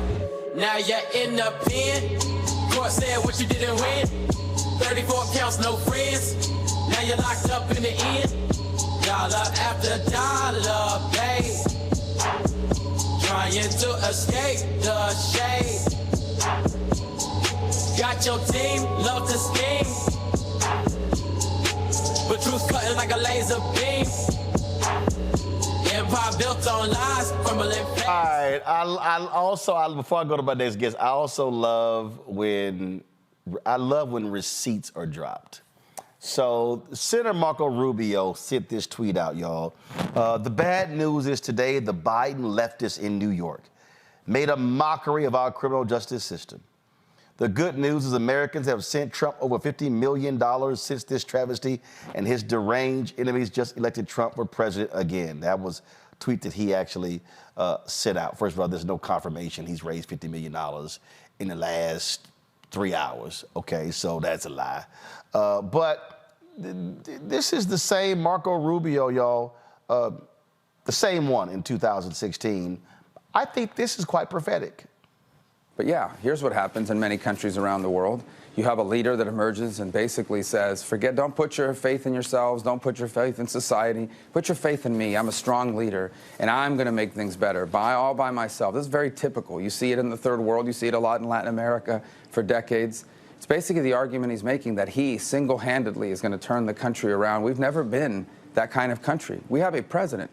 The president is an American citizen who serves for a period of time, constrained by the constitutions and the powers vested in that office. The president works for the people, not the people for the president. And if you listen to the way he describes himself and what he's going to do, he's going to single-handedly do this and do that without regard for whether it's legal or not. Look, I think people are going to have to make up their mind. I can tell you this, no matter what happens in this election, for years to come, there are many people on the right, in the media, and voters at large that are going to be having to explain and justify how they fell into this trap of supporting Donald Trump, because this is not going to end well one way or the other. He's going to be the nominee and he's going to lose. Or he'll have thrown this party into its most chaotic and divisive period ever, and that's unfortunate because the Republican Party is the home of the limited government free enterprise movement in America. And if it crumbles or it divides or it splits apart, it'll be very difficult to elect candidates that hold those views at any level of government until we can bring the party back together. What a massive sellout he is. After I go to my next guest, I couldn't help myself. You know, Paula White said that post. Some of y'all may not remember the commentary I did about her on TV One and Tom Jordan Morning Show. I'm going to go ahead and play it again because my ass is petty. Right now, I'm going to go to Attorney Jelanda Jones. Jelanda, you've been a criminal defense attorney. I think about right now, Donald Trump is not going to be paying his attorneys. No, he's not.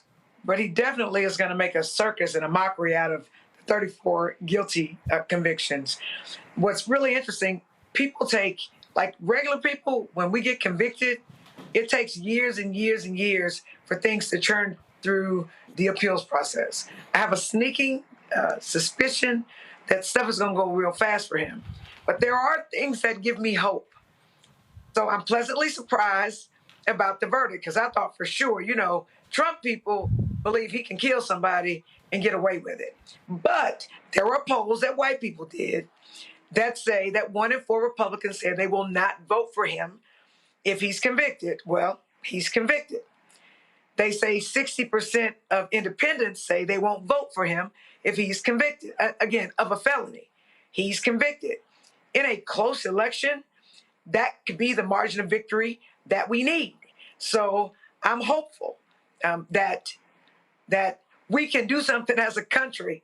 And I also hope that it inspires Black folks, especially that if Donald Trump could get convicted, then maybe some stuff can work out with us, and that we've got to vote like our children's lives depend on it, because they do. Because the one thing I know for certain, his conviction does not stop him from being able to run for president. Literally, all you have to do is be 35 years old and live in the States for 14 years. And way long time ago, somebody actually ran for president while in prison. So the only way Donald Trump is going to get stopped is if we stop him. And again, I am pleasantly surprised because I've seen the criminal justice system fail us. I've seen the criminal justice system make a different law for white people when they're charged with the same thing Black people are. So I'm hopeful that this will energize us, because I think we were all shocked. I think we were all shocked that it came back so quickly, and he's guilty AF, and he does not need to be our president. And of course, you've got your fellow Texans, Ken Paxton, Dan Patrick, and others. They're just beside themselves, just angry and upset. And the Attorney General of Texas literally said he's going to unleash all of his powers against New York and others. So, first of all, I'm a lawyer. We ain't got no power. Texas ain't got no power over New York. They don't have it. But it's not unusual for the Republicans here in Texas to just lie about stuff. They literally create fiction. They lied during the elections. They just make things up. And the crazy thing is, people at least here believe it. But what they're going to find out, take your Texas self to New York and see what happens to you. So the evidence against Trump was strong. They believe Stormy Daniels, just because she does what she does not mean that Trump did not pay her to keep her quiet. He interfered in the 2016 election. And I am terrified if he gets elected, because this is what I know. The same thing that Greg Abbott, our governor, is saying, oh, they've weaponized the court system, it's a kangaroo court. Trust me, Trump is going to get elected. He's going to eviscerate the courts. He's going to appoint 2 really young Republicans to the Supreme Court. He's going to exact political revenge on the people that he believed came after him. And if people think things can't be worse than they are now, they are wrong. They are absolutely wrong. And for white women, because they're the reason why Trump got elected in the first place, including the Democratic white women who chose him over a person who grabs you know what, over somebody who was like them, Hillary Clinton, who was their hero. He's the reason that they don't control their bodies and they can't have abortions. And if you think it can't be worse, it is. They're going after doctors. They're going after family members who support their loved ones. It's going to be really, really, really bad. And I pray for that. So for Black folks, I think it is really exciting, surprising, pleasantly surprising that they convicted him. And it's my understanding that there were people on the jury who were Trump supporters, but the evidence was so strong. He got convicted on all 34 counts. You know how rare that is? They normally throw something by the wayside. But the man does not respect the law. And trust and believe that when he's unleashed, if we allow him to be president, he's coming after us. He's coming after Black people, and he's coming after all of his political enemies. And Greg Abbott and Dan Patrick and the people here in Texas that I fight against all the time, because just in case you don't know, I'm in the Texas legislature. They are flat out fools. They lie to get anything that they want, and people take their lies as true. So we better do something now. This may be the only moment in history that we actually have the power. And if we don't use this conviction to stop him from being president, then actually shame on us, because he's dangerous. And if you listen to the Supreme Court, there was an argument where some of the people on the Supreme Court said that Trump could actually get Secret Service to murder his political enemies if he thought it would hurt the United States. That was a legal argument his folks actually made there in court. Here is, of course, the governor of Texas, Greg Abbott. This was a sham show trial. The kangaroo court will never stand on appeal. Americans deserve better than a sitting U.S. president weaponizing our justice system against a political opponent, all to win an election. We must fire Joe Biden in November. I guess he would know. He would be an expert on weaponizing office, concerning what he has done in Texas since governor. He weaponizes it. But here's the thing. What they do is they make leaps, right? The Manhattan DA ain't have nothing to do with Biden. They ain't the same people. They're just not. So you take anything that happens against Trump, whatever city he's being tried and convicted in, and then you sit up there and you try to hang it around Biden. So, I just refuse to believe, I don't want to believe that Republicans are that dumb. They are. But it seems like they're really that dumb. No. They're that dumb, but also their supporters are that dumb. And that, I'm telling you, the easiest way to become a millionaire is to be a self-hating black person. Republicans you will be a millionaire literally inside of a year because they will pour money into you. That's how they actually roll. Jolanda, I appreciate it. Thanks a lot. Thanks, Roland. I told y'all this here. I'm gonna play this here, then I'm gonna get final comments from our panel here. Because that tweet from Paula White really pissed me off. And the reality is that Paula White, because that tweet is why she's persona non grata at any black church now. With her support of Trump, and she can't show her face in no Bishop T.D. Jakes event. Y'all notice you ain't seen her at nothing with T.D. Jakes since she was out there supporting Trump. So it was 6 years ago when I dropped a commentary about her on TV One and the Tom Joyner morning show, and well, she done pissed me off with that little tweet. So I said, you know what? A lot of y'all today may not have heard or seen that commentary. Well, I had a few words to say about her. So what the hell? We just gonna go ahead and play it again.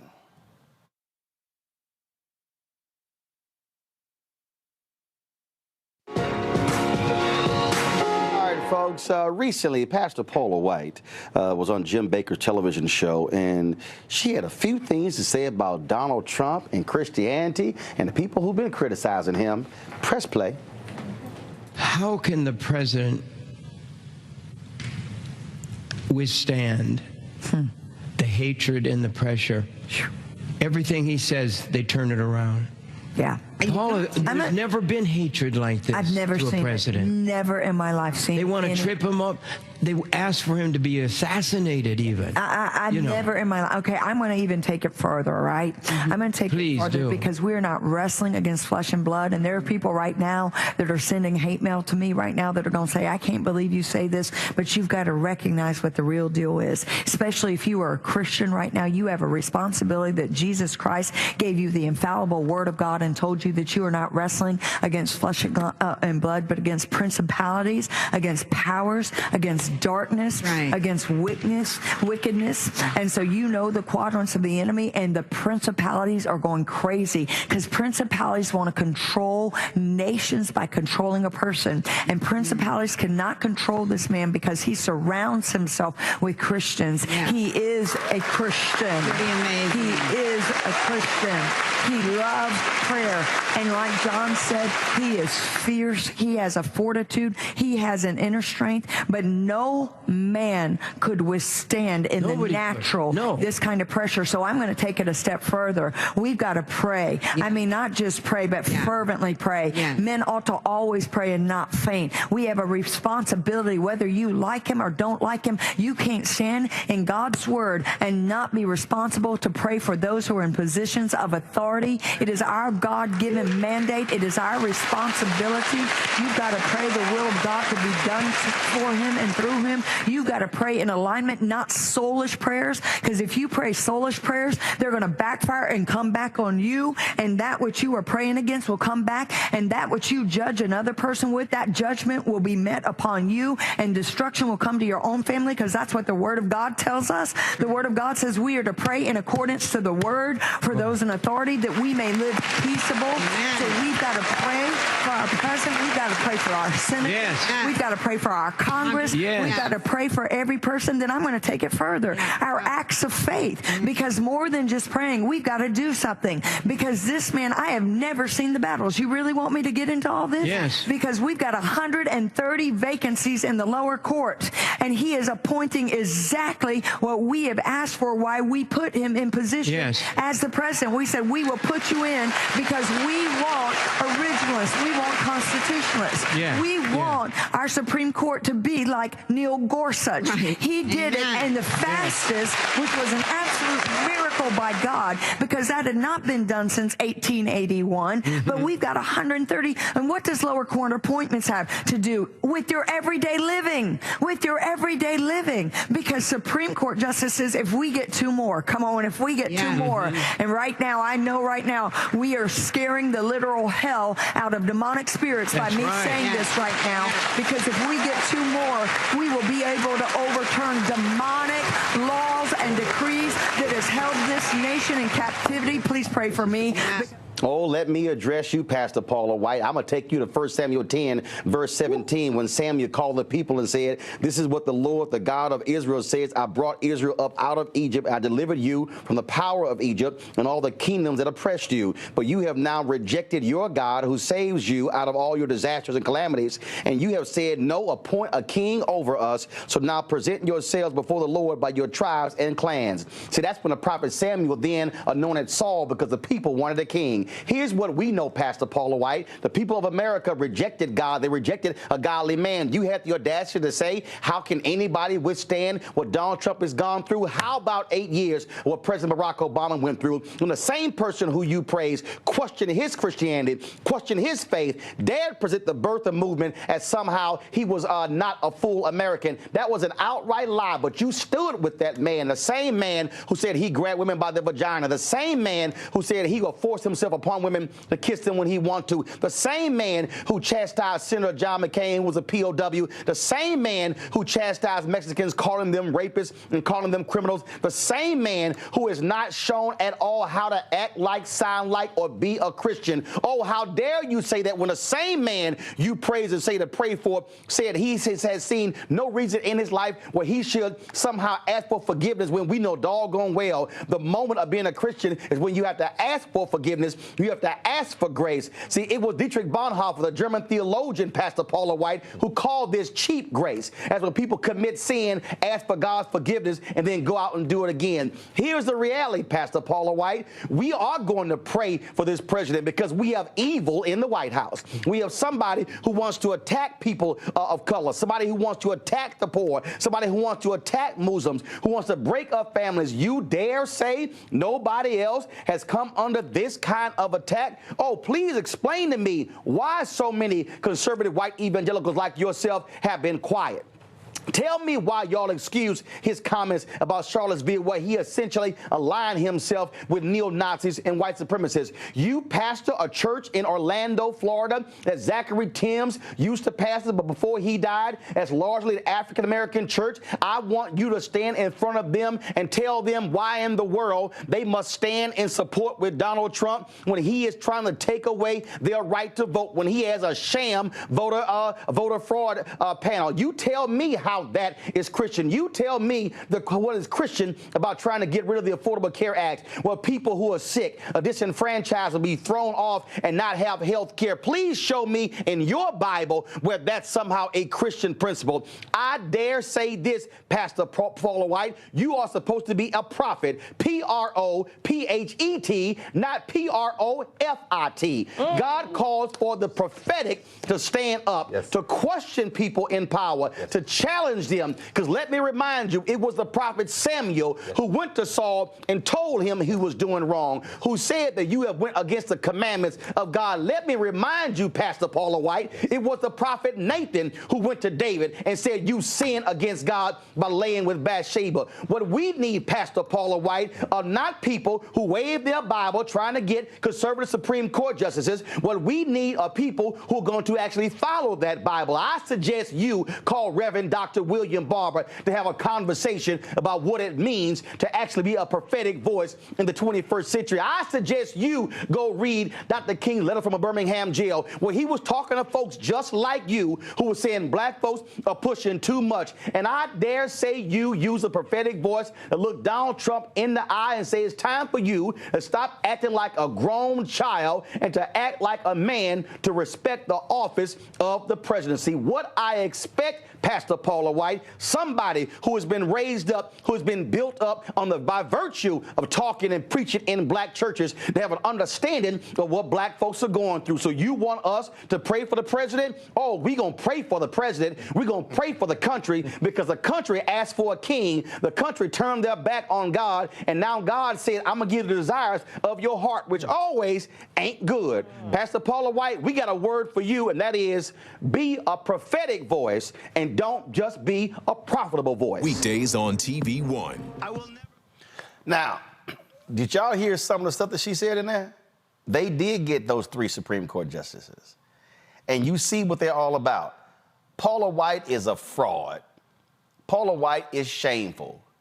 Jim Baker, we know his ass is a convicted felon. Here's what we understand. And bottom line, these white evangelicals, they don't give a damn about the Bible, about Jesus. They don't give a damn about nothing but their pocketbooks. And we've been making this point that with this verdict, it doesn't guarantee Donald. He's not kicked off the ballot. He's not moved as a nominee. He's going to be their nominee. But guess what? End his ass. In every trial after this and in November. For all the folks sitting there saying they're going to pick the couch, no. Understand, the evil that they have planned is coming right for us, black folks and others. Now is not the time for any of us to be playing games and playing footsie with an evil imp like this man. Because the last thing we need is to see folk like Paula White back in the White House with her fake ass prayers over a fake Christian, over a fake president. Final comments. I'll start with you, Lauren. Yeah, I'm not going to deny the fact that I don't even know who Paula White is until this moment. I think it was Monique who said she's irrelevant, and to me, I guess she is irrelevant. But it does, of course, uncover a certain sector of the country that, for some reason, thinks that no matter what, Donald Trump can do no wrong, and the rules don't apply to him. And I just feel like that section of the country is going to have to answer for these moments. And I just want to channel the comments of Dr. Carr earlier about the fact that they just, this is a moment where really it does get revealed that they don't really believe in anything, you know, and that they never actually believed in this thing that we loosely call the American experiment. They certainly don't believe in it for everybody. And so the hypocrisy and the double standards are going to really be shown in this moment in a huge way.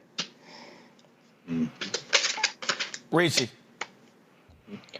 I think that this moment reveals how fired up and how devoted the other side is to Donald Trump. And I think you should take a long, hard look at if you want those crazy motherfuckers making the decisions for you, if you want them making the decisions over your citizenship, over your right to move freely between one state and the next, one city and the next, if you want them saddling up on your ass, as Ken Paxton was saying, if you want them to have the reins of the country beyond the pockets that they have, the states that they have, which, by the way, are pretty big, if you want them to give Donald Trump a blank check, mind you, the reason why he's not in office right now is not because he didn't try to steal the election. It's because there were enough people in institutional positions that were unwilling to break the law for Donald Trump. The Republican Party right now is telling you the laws don't mean a damn thing if it means more power for them, if it means holding on to power, if it means disenfranchising you, and if it means being able to do whatever the hell they want to do, whenever they want to do, to whoever they want to do it to.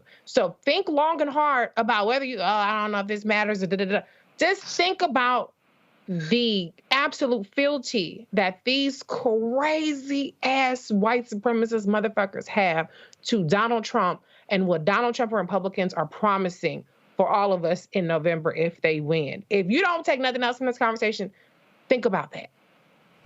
Greg. Well, thank you, Roland, and thanks everybody. This is again why the Black Star Network exists.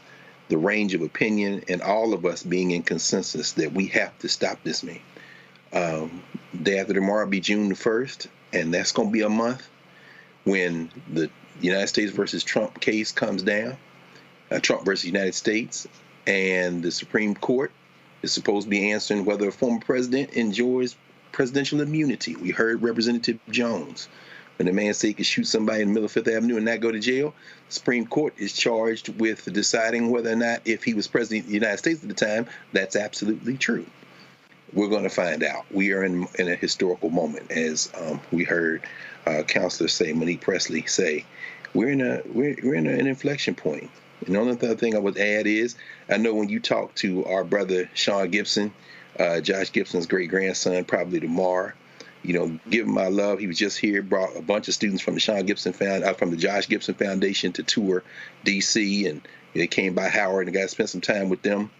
Nothing like the sweetness of victory, because the all-time leader in highest Major League Baseball average is now Josh Gibson. It takes time, but in Josh Gibson's time, they couldn't even vote. So sometimes it takes time, but we must always remember to be consistent and persistent. And if we just stay true to ourselves, we can triumph over anything, including these white nationalists. Folks, I got a couple of these shows, and it says, vote like your ancestors died for it.